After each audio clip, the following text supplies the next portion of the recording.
Hoje vou resolver as questões que fiz na monitoria de sexta para aqueles que não puderam comparecer. Primeira questão. A quantidade de lixo produzida nos Estados Unidos em 1970 foi de 120 milhões de toneladas. No ano de 2000, essa quantidade passou para 234 milhões de toneladas de lixo. Calcule a taxa média de quantidade de lixo produzido em relação ao tempo de unidades e interprete sua resposta.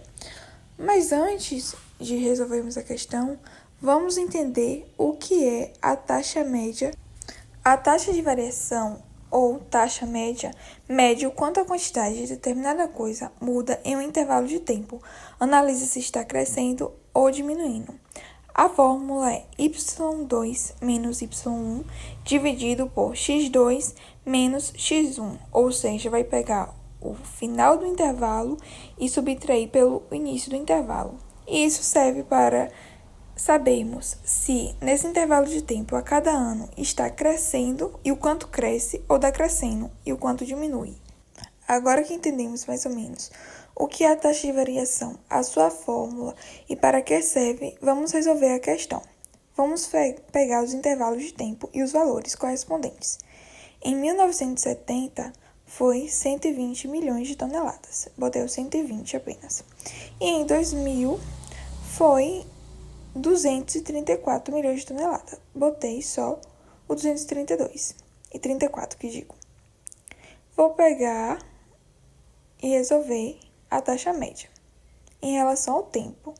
Logo, vamos fazer a quantidade dividida pelo tempo. Então, vamos pegar a quantidade final, subtrair pela quantidade inicial, tudo isso dividido pelo tempo final, que foi 2000, o ano final, 2000, menos o ano inicial do nosso intervalo de tempo, 1970. Isso aí, 234 menos 120 é igual a 114, dividido por 30.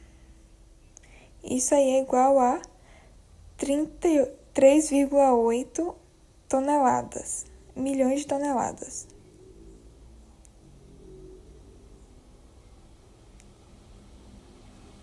Isso aí seria por anos, só que eu acabei esquecendo, depois eu coloquei. Mas isso aí é tudo por anos, então fica 3,8 milhões de toneladas por ano, como eu corrigi aí agora.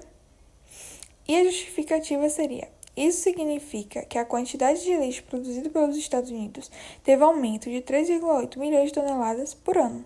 E assim fica a primeira questão. Agora, vamos resolver uma questão de depreciação linear. Na depreciação linear, o valor diminui sempre na mesma velocidade, ou seja, vamos observar a partir do cálculo de depreciação o quanto que perde o valor a cada ano. Aqui temos o valor do produto em função do tempo, ou seja, para determinar o valor depende do tempo de uso do produto, no caso. Algumas observações. O A, que é a parte variável, é sempre negativo. Então, se no seu cálculo você achar o A positivo, está errado. A reta é sempre decrescente, já que o nosso A é negativo. E os interceptos vertical e horizontal significa o momento que a reta encosta no eixo. E aí temos, como eu falei, o valor depende do tempo. Então, vamos dividir o valor pelo tempo para acharmos a letra A da nossa função. A fórmula da depreciação é V de valor igual a A, que é a velocidade da depreciação, vezes o tempo, mais B, que é o valor inicial do produto. Segunda questão. Uma pequena empresa investe R$20 mil em um novo equipamento computacional e, para fins de tributação, decide depreciá-lo para R$0 a uma taxa constante durante um período de 5 anos. Letra A. Expresse o valor do equipamento em função do tempo. Bom, vou aqui anotar a fórmula de novo da depreciação. V é igual a vezes T mais B. Aqui não temos o valor de A nem de B. Então, vamos encontrar. Vamos pegar os valores que foram os dados na questão e vamos anotar para ficar mais fácil de visualizar para fazer a questão. No momento em que o nosso equipamento custava 20.000, o tempo é igual a zero. E no momento em que teve a depreciação total, que o valor é igual a zero, o tempo é 5 anos. Então, vamos achar nossa letra A. Para isso, vamos dividir o valor pelo tempo. Então, vamos pegar o valor final, 0, menos o valor inicial, 20.000, dividido pelo tempo final, menos o tempo inicial, que é 0. Aí pegamos 0 menos 20.000 é igual a menos 20.000. 5 menos 0 é igual a 5. Menos 20.000 dividido por 5 é igual a menos 4.000. Observe que o 4.000 deu negativo. Então, tá certo, né? Achamos o valor certo. E esse é o nosso A. Agora, vamos achar o nosso B. Para achar o B, pegamos uma dessas duas informações. Ou pegamos as informações inicial, que o tempo é 0 e o valor é 20.000, ou pegamos a informação final, que o tempo é 5 e o valor é 0. Aqui eu vou pegar a primeira informação. Então, eu vou botar 20.000 é igual a menos 4.000 vezes 0 mais B. 20.000 é igual a B. Porque essa conta é só para comprovar o que eu falei, né? Que B significa o valor inicial do nosso bem. E aí a função ficou V é igual a menos 4.000 vezes T mais 20.000. Letra B. Esboce seu gráfico. Aqui já desenhei o eixo, o lado vertical e o lado horizontal. O lado vertical é representado pela letra V de valor e horizontal pela letra T de tempo. Para sabermos de onde a nossa reta vai partir, olhamos para a letra B da nossa função. Nessa função, a letra B é igual a 20.000. Então, nossa reta vai sair do 20.000, que é o valor inicial do nosso bem. Para sabermos se a reta vai ser crescente ou decrescente, olhamos para a letra A. Se for positivo, vai ser crescente, e se for negativo, vai ser decrescente. Nesse caso, a nossa letra A é negativa, então, nossa reta vai ser decrescente. Lembrando que o A é sempre negativo. Aí eu coloquei o 0 do nosso gráfico, né? E aí está a nossa reta. Quando o valor é 0, o tempo é quanto? Na questão diz que o tempo é 5. Após 5 anos, o valor era 0. E quando o valor é 20.000, o tempo é 0. É isso que a nossa reta está nos mostrando. Aí eu escrevi, lembrando para vocês, que o A é sempre negativo, logo a nossa reta vai ser decrescente. E assim ficou o nosso gráfico. Agora a letra C. Calcule o valor do equipamento após 2 anos. Vou repetir a função. V é igual a menos 4.000 vezes T mais 20.000. Como é o valor em função do tempo, eu vou botar aqui, ó. Valor de 2 anos é igual a menos 4.000. O tempo é 2, então vamos substituir o T por 2, mais 20.000. Valor de 2 é igual a menos 8.000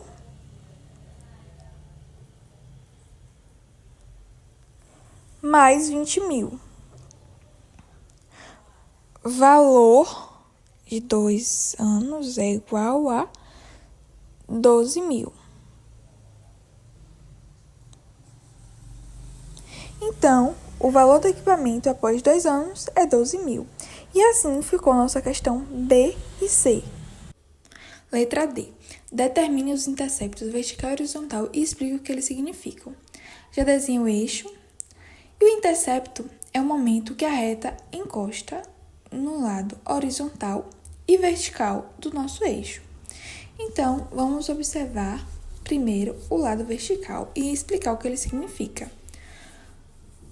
Escrevi IV e vamos observar. Quando a nossa reta encosta no nosso eixo, o que significa?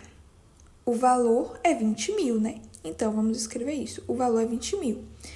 E no momento que o valor é 20.000, o tempo é igual a zero. Eu não escrevi o zero ali embaixo, deveria ter escrito, mas eu vou escrever depois. E o que isso significa?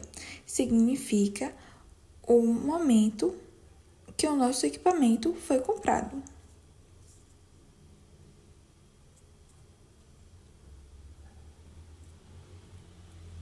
Ou seja, o valor é 20.000 e o tempo é zero, porque o equipamento é novo. É como se tivesse retirado da loja. Agora vamos encontrar o nosso intercepto horizontal, que eu escrevi IH. Quando a nossa reta encosta no lado horizontal do nosso eixo, o que significa? O tempo é igual a 5, né? Então, vamos escrever isso. Quando encosta no nosso eixo horizontal, o T é igual a 5. Se o tempo é igual a 5, sabemos que o valor é igual a zero, porque teve a depreciação total. Então, quando encosta no lado horizontal, o tempo é 5 e o valor é zero.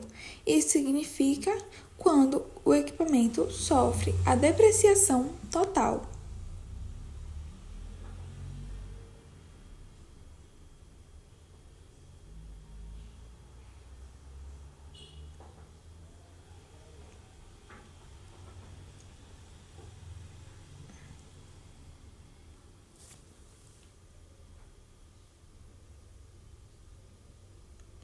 E assim ficou a letra D. Terceira questão. São ofertadas 600 unidades de um determinado produto ao preço de R$100. Se o preço cair para 80, os produtores ofertarão 80 unidades a menos. Admitindo ao linear a curva da oferta, determine sua função linear. Bom, sabemos que para fazer essa questão, podemos utilizar duas fórmulas. P igual a A vezes Q mais B, que é o preço em função da quantidade, ou Q igual a A vezes P mais B, que é a quantidade em função do preço. Para sabermos qual utilizar, olhamos para a letra B. Então, sabemos que aí vamos utilizar o Q, a quantidade em função do preço. Mas se tivesse o P no lugar do Q ali, utilizaríamos a primeira função, que seria o preço em função da quantidade. Mas nesse caso, será a quantidade em função do preço. O que isso significa? Então, vamos pegar a quantidade e dividir pelo preço. Se fosse na primeira opção, seria o preço em função da quantidade. Agora, vamos pegar as informações que foi dada na questão, vamos colocar no lado aí para ficar mais fácil de visualizar. Quando é 600 unidades, o preço é R$100. Se o preço cai para R$80, a quantidade ofertada será diminuída 80 unidades. Então, 600 menos 80 unidades será 520. Então, quando o preço for 80, a quantidade é 520. Agora, vamos fazer a quantidade em função do preço, ou seja, a quantidade dividida pelo preço. Pegamos a quantidade final, 520, menos a quantidade inicial, 600, dividido pelo valor final, 80, menos o valor inicial, que é 100. Aí, teremos menos 80 dividido por menos 20. Isso aí vai ficar igual a 4. Esse 4 é o A da nossa função. Agora, vamos achar o B. Para achar o B, podemos escolher uma das duas opções que temos. Quando a quantidade é 600, o preço ser 100, ou quando a quantidade ser 520, o preço ser 80. Aí substituímos, né? O Q de quantidade por um dos valores e o P de preço por um dos valores. Nesse caso aí, eu peguei a primeira opção. Então, botei 600 é igual a 4 vezes 100 mais B. 600 é igual a 400 mais B. 600 menos 400, porque o 400 estava somando, vai passar subtraindo para antes da igualdade. É igual a B. Então, 600 menos 400 é igual a 200. E 200 é o nosso B. Então, a nossa expressão, ou melhor, a nossa função, será Q igual a o nosso A é 4, então vamos colocar Q é igual a 4 vezes P mais B. Nosso B é 200. E assim fica a nossa letra A. Q é igual a 4P mais 200. Agora, vamos para a letra B. Sabendo que a equação de demanda do produto é dada por Q igual a menos 3P mais 480, determine o preço e a quantidade de equilíbrio. Para acharmos o preço e a quantidade, vamos começar achando o P. Então, vamos igualar as funções, as expressões matemáticas que temos. Pegamos o 4P mais 200, igualamos a menos 3P mais 480. Vamos agora colocar tudo que é junto do mesmo lado. 4P, o menos 3P passa positivo, então será 3P. Os dois ficam juntos porque os dois têm a mesma variável. E o 480 permanece no mesmo lugar e o 200 que estava somando passa subtraindo. Por quê? Porque não tem nenhuma variável, então não pode ficar junto com os números que tinha variável. Então, vamos resolver. 7P é igual a 280. Agora, vamos isolar o P.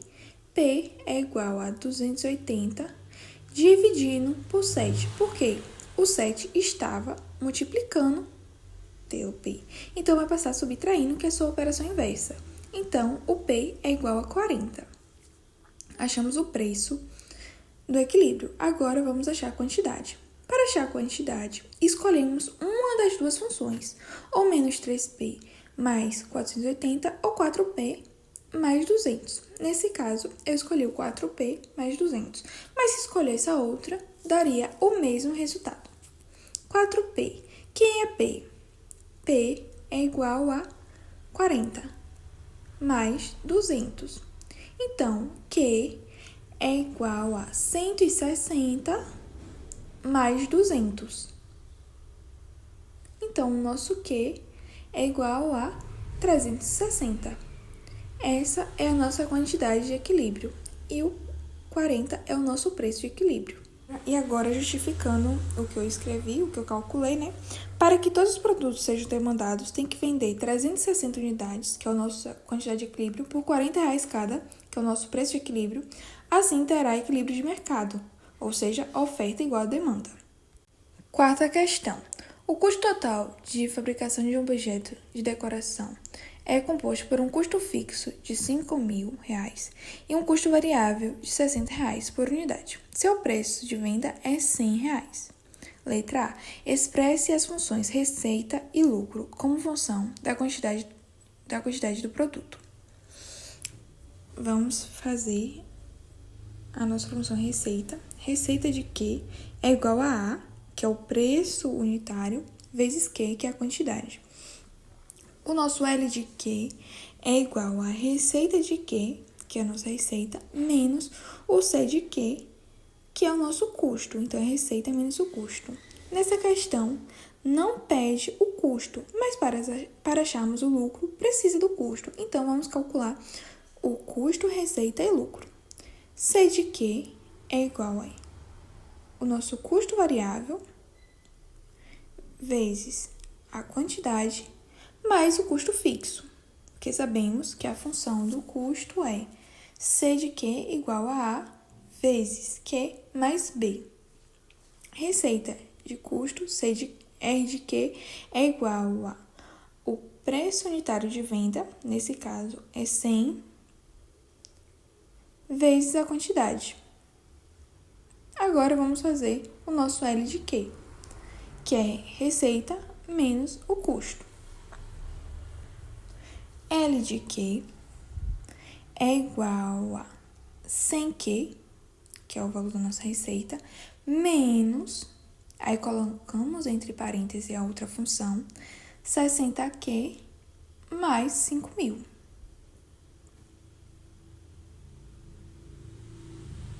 L de Q é igual a 100Q, agora vamos tirar do parêntese, menos com mais, que o 60Q é positivo, menos com mais é menos, então fica menos 60Q. Menos com mais novamente, porque o 5.000 estava positivo, menos com mais, menos, então fica menos 5.000. Então, vamos resolver. L de Q é igual a 100 menos 60Q, né? 100Q menos 60Q é igual a 40Q, menos 5.000. E essa é a nossa função lucro. Aí temos o custo, receita e lucro. Agora a letra B. Calcule o ponto de nivelamento. O ponto de nivelamento, o break-even point, sabemos que é receita igual ao custo. Então, vamos lá. 100Q é igual a 60Q mais 5.000.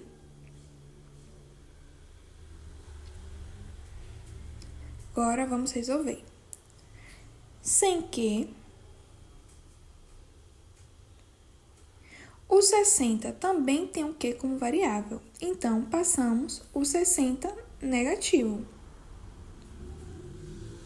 100Q menos 60Q é igual a 5.000. 100Q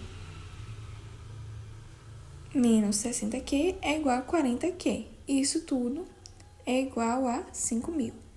Q é igual a 5.000 dividido por 40. Então, temos que Q é igual a 125. Agora, vamos saber qual é o valor da quantidade de 125. Aí, podemos utilizar tanto a expressão da receita quanto do custo, porque vai dar o mesmo valor, né? Já que receita e custo é igual. Vou pegar a fórmula da receita porque é mais rápida. Então, vamos lá. R de Q, ou melhor dizendo, R de 125 é igual a 100 vezes 125. R de 125 é igual a 12.500. Então, 12.500 é o valor da nossa receita e do nosso custo no momento em que eles se igualam, né? Letra C. Esboce os gráficos de receita e custo no mesmo plano de coordenadas cartesianas, indicando as regiões de lucro e prejuízo.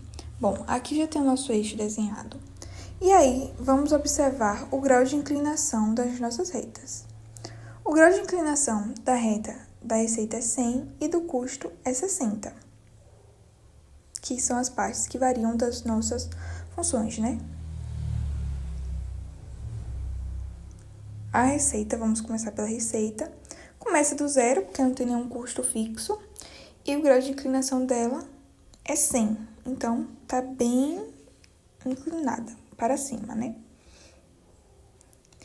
E o grau de inclinação do nosso custo é 60. Agora, de onde começa a nossa reta do custo? A nossa reta do custo vai começar sempre do valor do nosso custo fixo, ou seja, 5.000 aí nesse caso. Então, escrevemos 5.000 e iniciamos a nossa reta a partir dos 5.000. Uma reta crescente também, porém não cresce na mesma velocidade da receita, né? Cresce de uma velocidade menor.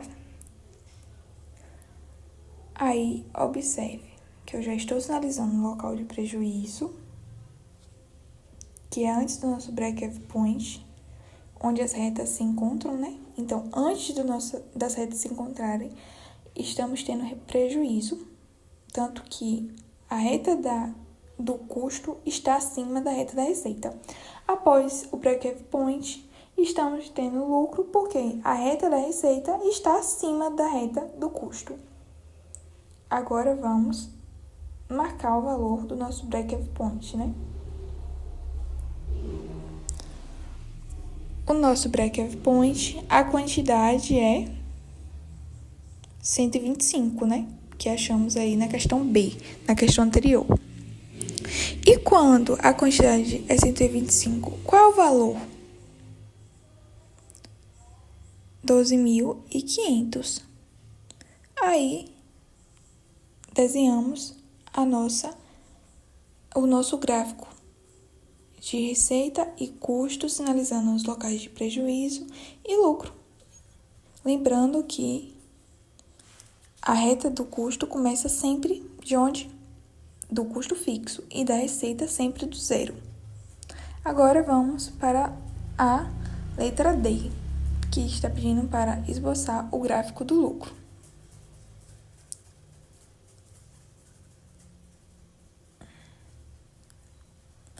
De onde vamos começar a nossa reta do lucro? Começamos do negativo. Agora, qual é o valor?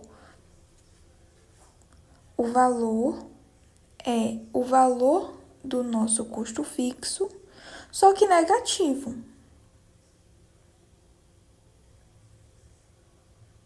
Então, vamos desenhar aí no nosso gráfico.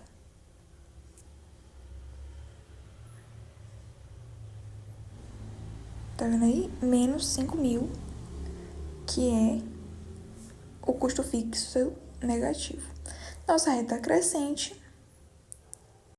Pessoal, eu vou fazer uma pequena correção, porque eu percebi que eu errei, né? E errar é humano. Enfim.